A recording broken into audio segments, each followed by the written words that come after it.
Viewers, we are live and breaking this Friday evening. I'm Shivangi Shukla getting you the top updates. Shankar Mishra, accused of urinating on a woman on an Air India flight 8 weeks ago in an incident that stoked nationwide outrage, has given a bizarre defense today in the Delhi court. He said that he did not do so. It was his elderly co-passenger who urinated on herself. Now, this stunning claim by Mishra comes in response to a notice issued by the Sessions Court on an application filed by the Delhi police requesting custody for questioning him. He had been sent to 14-day judicial remand on Saturday by a court that turned down the police's request for custody. So we are seeing a shifting of blame happening here, a shifting of blame, and not just a shifting of blame, viewers. What we are seeing here is how Shankar Mishra, the accused in the Air India case, in the Air India P-Gate case, is mocking the victim and shaming the victim. It's a bizarre defense coming in. Shankar Mishra, accused of urinating on an elderly woman on board an Air India flight, told the Delhi court that the woman peed on herself. He claimed that he did not commit the offensive act, viewers. So we're getting these back-to-back updates right now. And we're also being joined right now by Ishanee Sharma. Ishanee Sharma is joining us. The P-Gate accused lawyer is joining us right now. Ishanee Sharma, I just want to ask you that you are the lawyer of the accused. You're the lawyer of the accused, Shankar Mishra. Is that right? Yes. We are the lawyers of the accused, Mr. All right. So right now, yeah. All right. Okay. So, Ishanee Sharma, the first question is that why has this been this kind of defense coming out by the accused when a complaint was filed? The FIR also mentions indecent acts. What really happened in court? Okay. So there are very, very important observations where I really want to speak out on this right now. Right, like you just said, Shankar Mishra, who peed on an elderly woman. That is a statement itself. And then you said that the defense, they claim that the woman peed on herself. So what is happening till right now is that the woman is also claiming that Shankar Mishra has peed on her. That is not yet proven. It is a matter that will still be decided by a trial, which will be led by evidence. Point number one. Point number two is that all the circumstantial evidence still shows that it is physically impossible for a person standing in the aisle to pee on a woman who was sitting on 9A, which was a window seat in a business class, and not impacting the woman who was sitting on the aisle side of it, which is 9C. So the complainant was sitting on a window seat. The woman sitting next to the complainant was on the aisle seat. That is 9C. She has made no complaint, and what you're talking right now is of urine. Urine is not mere water. If she would have been impacted by it, there would have been a drop on her, then she would have been but Ishanee Sharma, I understand that, but a lot of eyewitnesses have said something else. They have seen the incident transpire in front of their eyes. Especially an eyewitness like Dr. Bhattacharya, who spoke to Republic TV, who had raised the complaint as well, a written complaint. So, isn't it contradictory to what you're saying? You were talking about an FIR, a first information report right now, right? Okay. And you would want to believe everything that is written in an FIR to be true. So similarly, the FIR, you must be having a copy. I'm talking about the eyewitness right now. I'm talking about the eyewitnesses right now. I am following up and asking you what you're saying, but let's talk about the eyewitnesses. FIR says that the person sitting on 8A, the FIR specifies the seat as 8A. 8A was Mr. Bhattacharya's own seat. Mr. Bhattacharya has come on record and said when your channel asked him or any other channel asked him that did you see the incident happening? He said no. I saw whatever happened after that. He did not see the man unzipping and urinating on the woman. When the woman said that what she is drenched in is urine, then he realized that he said from his own mouth that he realized that that's urine. How is that even an eyewitness account? There, it was a plane full of people. The crew was there. Why is everybody conspiring against one woman, and why is she thought of being innocent and right, and everybody else wrong? This country that is enraged by this incident, the Air India has been the national carrier of the same country. The cabin crew was mostly Indian. The people sitting there were mostly Indians. They were the same people. Why were they not as enraged if something like this and in front of them? Ishanee Mishra. Ishanee Sharma, I just want to ask you one thing. Shankar Mishra, he was terminated from his job, number one, right? So why didn't he say something back then? He was terminated from his job. Number two, he tried to reach a compromise with the victim as well. Two things. Patiently, we are not speaking much to the media as well, because we have been patiently waiting for the trial led by evidence for our own acquittal, which patience is being not at all taken well by anybody around us. So now we were forced to speak, and so was that man. Wells Fargo has fired him without being in consistent with its own policy of firing employees. So it has done no inquiry. Air India internal inquiry is still going on. So everything is under investigation right now.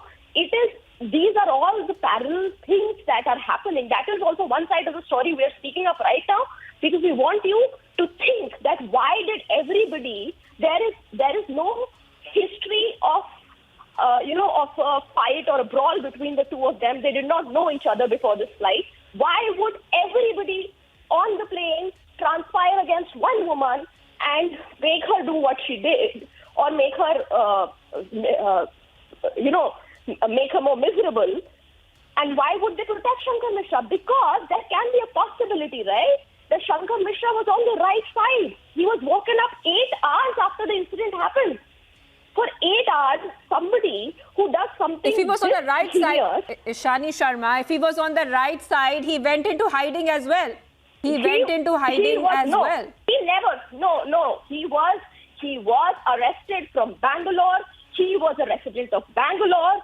A notice to be present in front of the court was delivered to him. His sister received that notice. That was till 7th of January, 4 o'clock. If he would not have complied with it, then he would have been absconding. In the meantime, because of this pressure, NBWs were issued against him. There were no bailable warrants first, then there were NBWs issued against him. It's a media trial, a clear case of media trial. He has done no heinous offense. He has not even done what he is being accused of. And still, NBWs were issued against him, and he works in Bangalore. His official address is Bangalore. He was found from Bangalore. He was arrested from Bangalore. How was he running away? Ms. Sharma, this is Abhishek Kapoor. Some questions there. I'm the executive editor of the channel. Some questions. You are not denying the fact that your client was sloshed. He had taken alcohol, and he was under the influence of alcohol. The Air India statements. Also, let me complete my question. Air India crew, in the statements they have given, they have clearly said that this incident has happened. So you are saying everybody else on the flight is a liar. Only your client is speaking the truth? No. Air India inquiry is still happening. When the inquiry committee report is not out, how can we say that Air India is saying that this incident happened? I am just saying one thing, that one person, she was a woman, she was 72-year-old. Suddenly she started, first she change my seat. I am not denying that was urine she was drenched in. I am just saying that was not my client. First No, thing. but my question Secondly, is, the question I asked you, Ms. Sharma, is that the person against you might be wrong, but the 20 people can't be wrong. The crew can't be wrong. They have given a statement to the press. There is no 20 people. There is no 20 people. The crew has not made the statement saying they said that the woman complained of it. They never said that they saw it happening. Saw it happening is that they saw the man stand up, unzip and urinate. Nobody has come out till now to say that they saw the man stand up, unzip and urinate. Because everyone was sleeping, and when the woman has complained, the crew has come and seen your client standing nearby, and that's how. No. So standing nearby, you have seen an aircraft, right? If a man was standing nearby, does that mean that he is urinated? The person sitting on 9C has not. Do you see how colored you are against my client? Okay. Let me just put it this way. Since you are the lawyer for your client, and legally speaking, how do you explain this gap between your denial now and all this time that has passed between the incident and subsequent statements? I will tell you. I have a very clear list of dates in my mind. There is no denial. There is a lot of explanation. How do you justify that a woman who messages herself saying, "Hello, beta, this is my number." That's the first message. Takes back the clothes which apparently were drenched in somebody else's urine. Dry clean clothes drenched in somebody else's urine. She happily accepts, telling that please drop it at my house when I'm there. This is my location. This is my address. Takes 15,000 in compensation, and after that, suddenly she all of a sudden gives back the 15 after like a good period of 20 days, 19 days, 18 days, whatever. Her daughter messages saying that we are enraged, we are giving back your money, and then a criminal complaint is made, and then the subsequent FIR comes. And there is no consistency. The first problem was asking for a seat change, an upgrade. Then it came to a compensation. Then there was a mail written to Air India which said that give us our entire air ticket as compensation, written by the son-in-law, saying that give us that the entire air ticket as compensation. Otherwise, we will get this into the media. Okay, now, another question then. During all this, including the period when you paid the compensation, there was no denial. You paid the compensation obviously because there was an element of mens rea. Would you admit that compensation is a case of mens rea? He was case of mens rea. Mens rea is your intention to do a crime. Exactly. The guilty mind, because you paid compensation because you knew what you have done. First thing. If you're talking about mens rea, the criminal law says the two essential components of a crime is actus reus and mens rea. When you say that the man is completely, which is your version, was completely sloshed, he was drunk, and he did not know what he was doing, then there anyway is no element of mens rea involved. This crime can never be a crime because it's only actus reus. A. B. It's voluntary intoxication. B. There is no mens rea. He was woken up after 8 hours and told that you have done things like that. This woman is accusing you of things like that.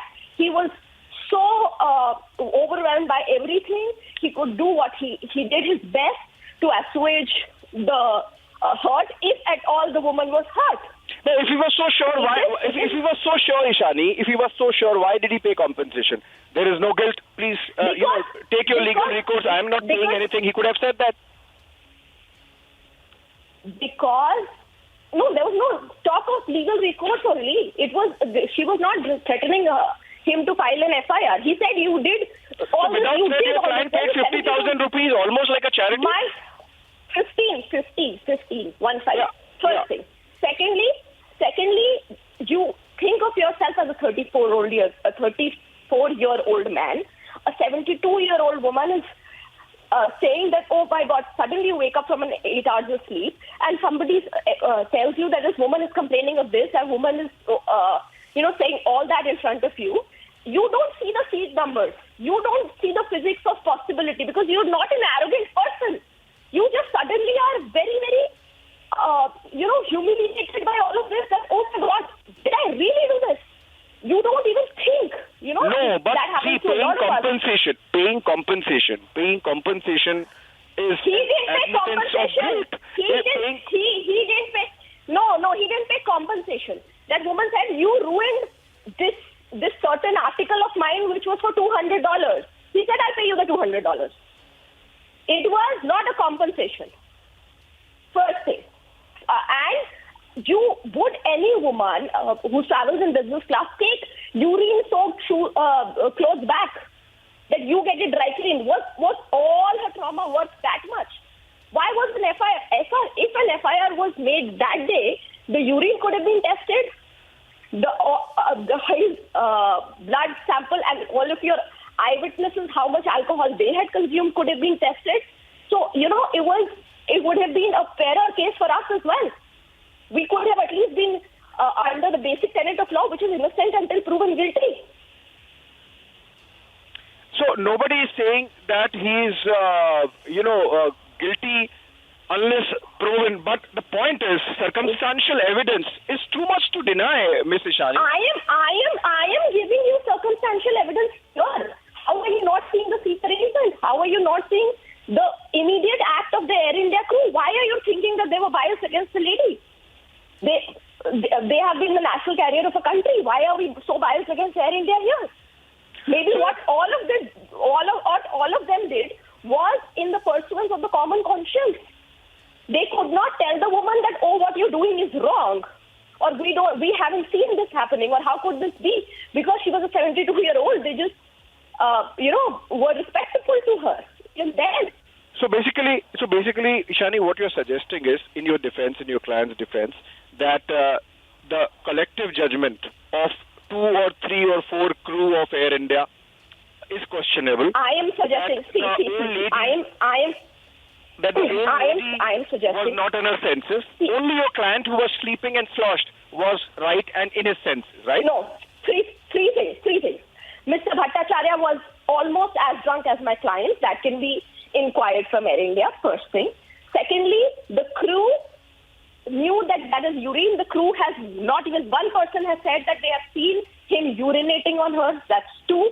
Point number 3 is a basic case. There was somebody on 9C and there was somebody on 9A, and the lady on 9C has not said that something like this has happened. And a person stands in the aisle and does something in projectile motion on a person sitting on 9A, and the 9C lady remains unaffected. So, Okay. I am saying this is a possibility. Why don't we think from a person's side, maybe he is not wrong? And all that the country has done, this country has a protocol that the rapist pictures are also not posted across media. My client has his reputation, his family life, his career, everything has been ruined. And for what?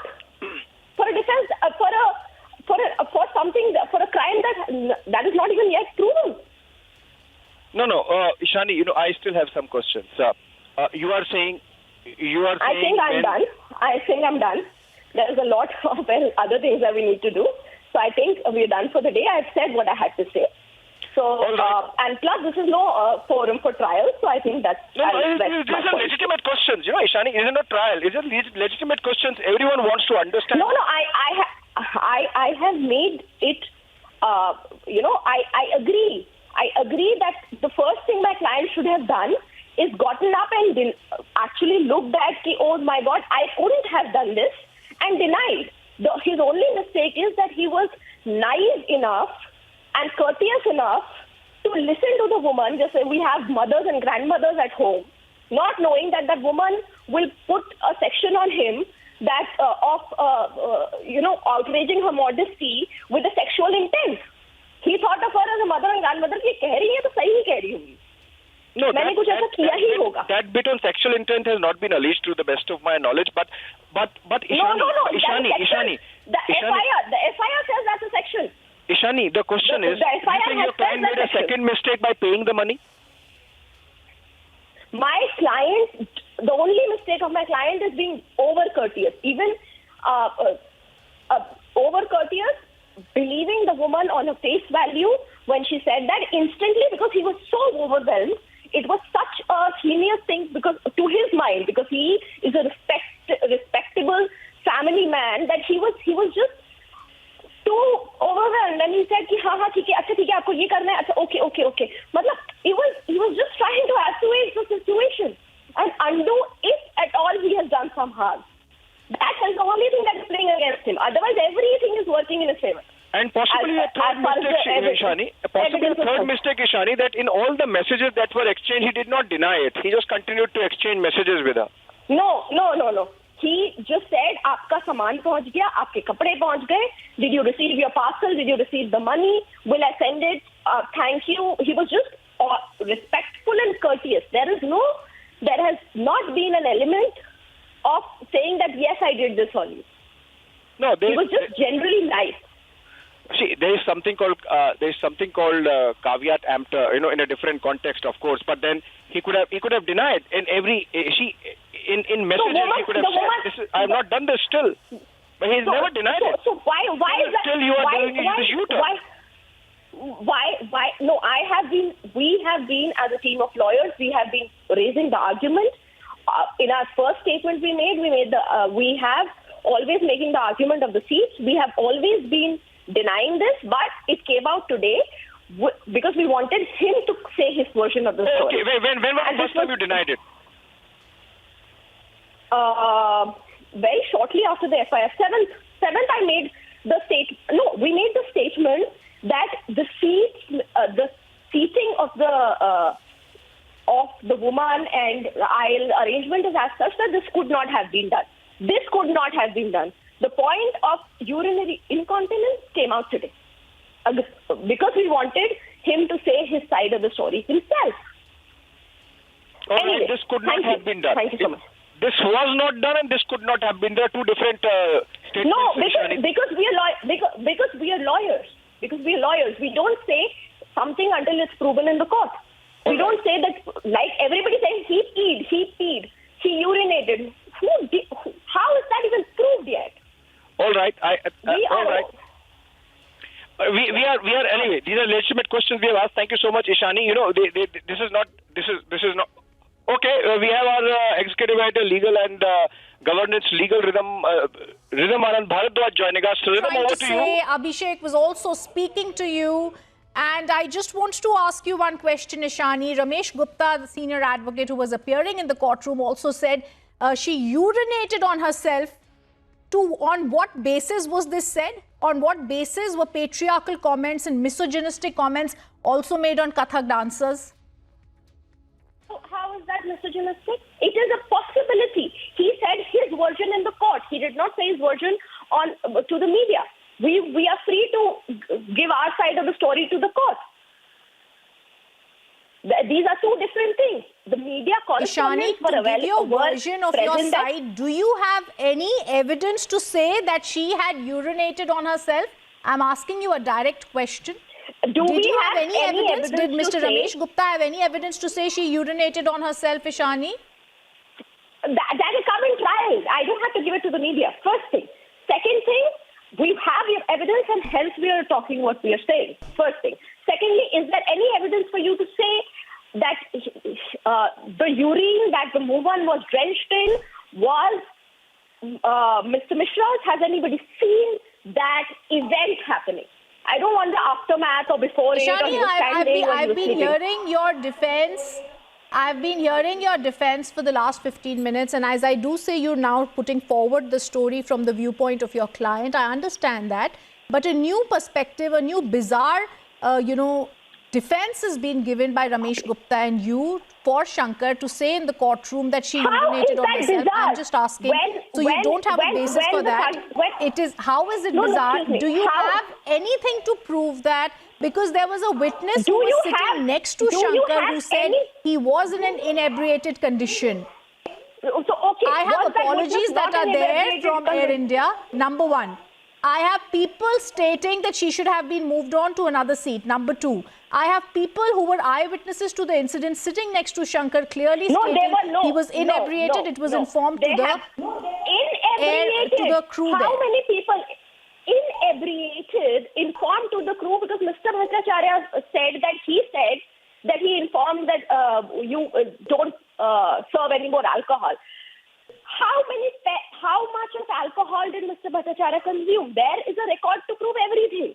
You know, it is a matter of trial. It is a matter of evidence. I'm not going to comment on this.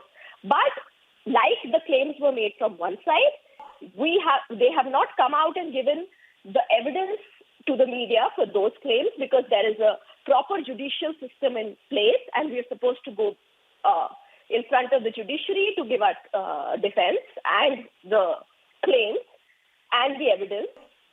So we have said our version of the story, that what exactly happened, what exactly transpired. And I would request the media that please accept what we are saying. Just because you've been colored in a certain way for a decent amount of long time doesn't mean, and we were patient enough to actually want to do it through the judicial method. Please don't discard what we are saying in a fashion that you are. I think I've heard your viewpoint. I still believe I think it's a little. I thank you for being with us. I've heard your viewpoint. I still think it's obnoxious and a little bizarre to say that the woman urinated on herself just because one more defense needs to be created by the lawyers in the court. Of course, this is a matter for trial. We're all aware of that. But we'll still slip into a short break. We'll try and understand what's happening. This is a new defense, a twist in the turn, so as to say, coming in from Shankar Mishra, who tries to state that, in fact, the elderly woman peed on herself. She, of course, was a Kathak dancer who was unable to control herself.